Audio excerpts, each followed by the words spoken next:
would have failed.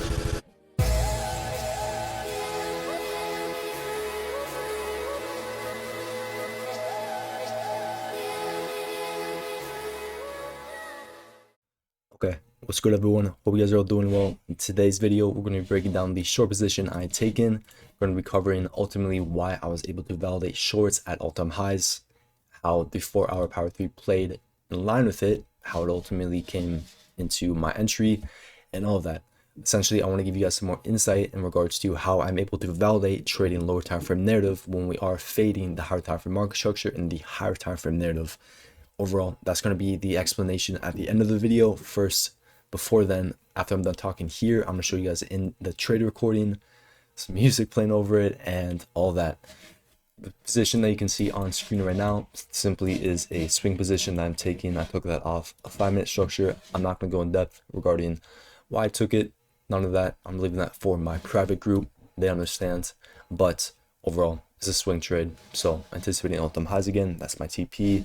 And right now, my stop loss is break even, but it removed the orders when market closed. So I'll just be adding that back once market opens again. And more than likely going to be a break even trade. But nonetheless, we had a valid setup after FOMC minutes. So I was able to validate it. And, of course, anticipating all-time highs and what's going to be pre-stay high at the next market open. But anyways, hope you guys enjoyed the trade recording. I'll see you guys all after that.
Okay, so hopefully you guys all enjoyed that little trade recording. Now we're going to get into overall what I was looking for directly going into the morning and what led up to the trade.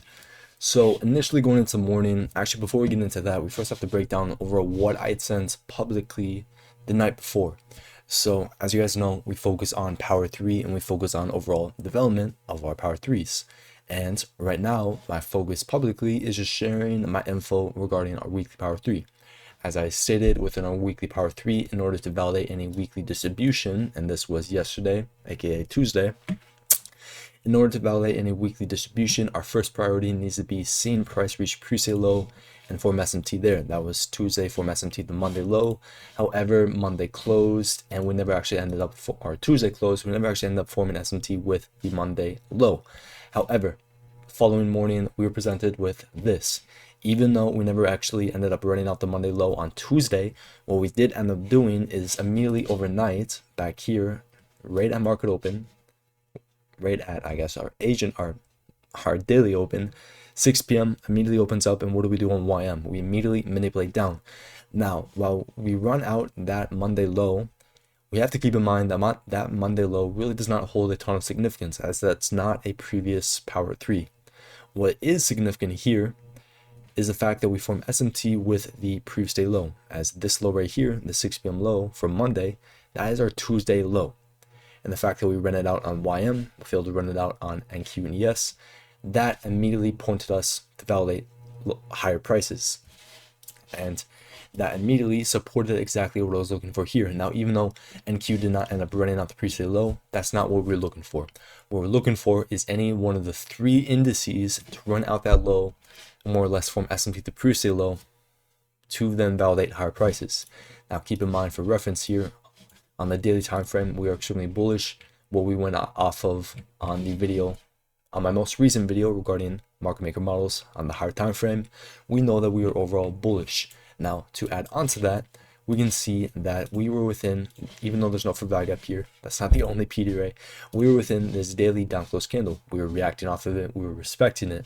We formed pre-sale low SMT within there. On top of that, there was also a 4-hour BISI in discount of the previous week's range, as we can see here and here. Previous week's low, previous week's high, low to high, 4-hour BISI in discount. So we formed pre-sale low inside of that 4-hour BISI in discount, alongside reacting off a daily down close candle. So in the sense of bullish, or in the sense of institutional order flow, as ICT describes, this is extremely bullish. Now, I'm not trading overnight, so I unfortunately missed the expansion overnight, as we had a very clean setup after we had formed pre-sale low SMT, souped this internal structure low. That is a significant SMT as well on a lower time frame. I'm not going to get into that, but boom, right after that we had a 1-hour CISD, as that's proper time frame alignment, and from there we expanded overnight. Now again, unfortunately, no entry was provided for me overnight, as of course I'm not trading overnight. Now specifically going directly into market open, going directly into 9:30, I'd say that going into New York open, of course I said that, thank you YM for doing the job that I was looking for NQ to do. I stated that anticipating now, when price was at 22,957, we should now anticipate price to put in a new all-time high. And I said that, and then I said going into New York open, ideally we see a bit of retracement to give a optimal entry. So that was the initial game plan going into market open. I don't just, randomly look to short market open. I had came in with a game plan, and my game plan was initially to look for longs, because again, we had such a clear setup. We were 130 points, 140 points away from all-time highs. It seemed so dead obvious. Now, unfortunately, we can see that even on the 1-minute chart, 9:30 opens, and what do? We immediately expand higher, giving us no retracement to then validate longs. We immediately pump higher, again, no retracement whatsoever on this entire run higher. So I was not able to catch an entry for longs. However, thanks to this run higher with no retracement whatsoever, this is then what brought me to enter shorts. Now, if I was not, if we did not have this super unbalanced range below us, if we did not have that, I would have never looked for shorts in the first place. The drawn liquidity here made such a strong impact in regards to me being able to validate shorts, that was the only reason. Now, in terms of confluences, we have to first identify what is actually the all-time high. The all-time high isn't just some random high in price. It is specifically the previous week high, as we can see here. Now, what do we do when we take out the previous week high on NQ? What do we do? Well, we can see very clearly that YM and that ES both failed to run out the previous week high. Now, in the proper time frame alignment, we can see that while we run out the previous week high, in the sense of power 3, so we'll start off with what we saw right at 10 a.m. opening. So right before 10 a.m. opening, we engineered liquidity right below all-time high, right below the previous week high. 10 a.m. opens, and what do? We immediately manipulate higher. Now, this alone on the 1-minute chart does not dictate me to take shorts, but what we see on the 4-hour chart with the fact that we run out the previous week high, we run out the previous 4-hour high, while YM and while ES will fail to, that alongside the fact that again in the proper time frame alignment, we run out the previous 50-minute high while failing to do so on ES and YM, that all combined together is what dictated me to enter shorts with the proper time frame alignment. And again, in terms of time frame alignment, I'm not publicly going to make a video on that anytime soon. I have that in the private part of my server, as there's 2 different time frame alignments. There's time frame alignments for market maker models and for SMT. Now there's actually another one, I'm not going to get into that, but for me specifically, I focus on 2 different time frame alignments. One of them is for SMT and one of them is for market maker models. They're very similar, but they're not the same. Anyways, as you can see here, run off the previous week high, we have a 4-hour cracking correlation, a 15-minute cracking correlation, all those combined together at the exact same moment. The fact that 10 a.m. immediately opened and distributed higher, or I guess we could say manipulated higher, that all added confluence for me to enter shorts. Now, that's in terms of lower time frame narrative. In terms of drawing liquidity, we can see that underneath us, we have to think logically here. If we did not get any sort of manipulation in New York Open, if we did not get that, then what is it going to take for us to continue higher? Well, logically speaking, that's going to be some sort of significant retracement into something like a higher time frame PD array, such as a 1-hour BISI, 4-hour BISI, or some sort of 4-hour PD array. And both of those had yet to form. Like in terms of the 1 hour, we had 2, and those are both in, the ultimate premium, our ultimate discount beneath the 75% mark. Now, there really wasn't any sort of higher time frame PD rate aside from 15-minute structure, which, as we can see here, within around the 25% mark, we did have a large 15-minute BISI. Now, ultimately here, we have to think logically, if we are even going to continue higher past all-time highs, logically speaking, we should see some sort of retracement. We should rebalance the range below us before we can then anticipate higher prices. Now, if we had more structure built, such as, strong retracement back here before we expanded higher, if we saw something like this, then something like this, or I guess this would be more realistic. If we saw something like this, I would not be looking for shorts whatsoever. But because it was essentially just straight expansion, that is a unbalanced range, and we understand that it needs to be balanced out before we can continue higher. So with that being a part of our narrative, having such a strong draw on liquidity, that is why I entered shorts. So we had, again, previous week high SMT, 4-hour cracking correlation, 50-minute cracking correlation, and the same thing on the 1 minute when we specifically reversed, as we can see right here at the 1 minute high up here. So all these combined is ultimately what led me to take shorts. Now, specifically, my entry was right here. My specific entry was right here. Now, actually, it was right here. So this is where I specifically entered shorts. Now, initially, I was just going to wait for closure below to form a 1 minute CRSD. But however, due to the fact that we were just accumulating right above it, I was a little bit nervous that we would end up getting really close to it, and then I displaced down aggressively just like that and give me an unoptimal entry.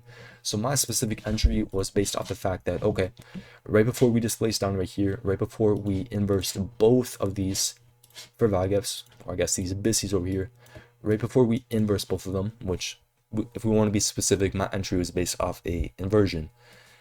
Right before that, we can see on top of all the little cracks and collisions that we saw on the higher time frame, we have a ton of little lower time frame ones. So like right here and here, we can see little crack and collation with YM. Right, seeing that right before we displaced down, 1 minute inversion, that's why I specifically entered. Now, stop loss was at this internal structure high. Realistically speaking, based off of my protected highs and lows video, this really was not a protected high. I should have put it up here to really protect it, but I wanted a better risk reward, so I simply just put it at that internal structure high, and my TP was EQ of the range. Now, that was all my confluences and my entry and my logic for my entry right now. And as you can see, just under a 1 to 5 risk reward. So a 1 to 4.5 risk reward, and that is ultimately what it looked like. Now you will see that I did trim beforehand. My specific entry, my specific TP1 was based off of the 1 minute first presented right here. So 931, that's your technical first presented. I essentially just wanted to lock in profit, as again, that was about 76 points. I'm more than content with that. Logically speaking, we shouldn't really respect that. We shouldn't, react off of it much. But I wanted to be careful. I wanted to lock in profit, and that was essentially my logic behind my TP1. And then I went break even at. Did I go break even before my TP1? I don't even remember. I think I went break even around this 50-minute BC, or like when we tapped. Okay, I remember now. I went break even when we tapped 25% mark of the range, because like at that point I'm already seeing just under 1 or 2 risk reward. Realistically speaking, and especially with this displacement here, we should not return back to my entry if we are bearish. More or less, if we are not going to return to the high one more time, because even if we are bearish, we could return up to the high one more time, but based off this displacement right here down to the 25% mark, realistically speaking, we should not return to my entry unless we were going to put in a new high. And if we put in a new high, then that would stop me out. But overall, that was a general breakdown of my trade. I posted that in my few alerts, which this one's my public one. I went more in depth in the private portion. But yeah, I mean, I did say that it was a complete gamble, that I stay away from shorting all-time highs. But shortly after I said that, I actually ended up reevaluating both with what was presented. And that's ultimately what led me to take shorts. Then I said longs are more than likely going to play out post FOMC minutes, and then I took a trade based off of that, which again, not going to go into depth in this video, but right, I got stopped break even on that trade, which I did actually show at the beginning of the video, which yeah. In fact, just for the sake of the recording, I'll quickly log back in and just show execution, just because why not?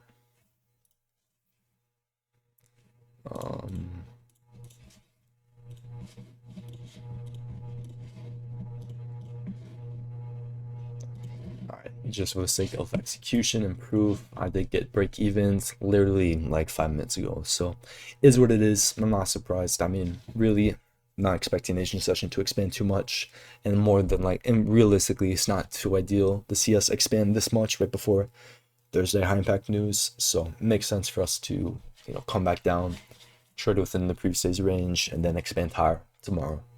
But yeah, I mean, I guess that's my bias for tomorrow. Otherwise, any questions, comments, concerns, list those in the comments below. Otherwise, join the server in the link in the description and feel free to ask in there. Otherwise, I'll see you guys all in the next video.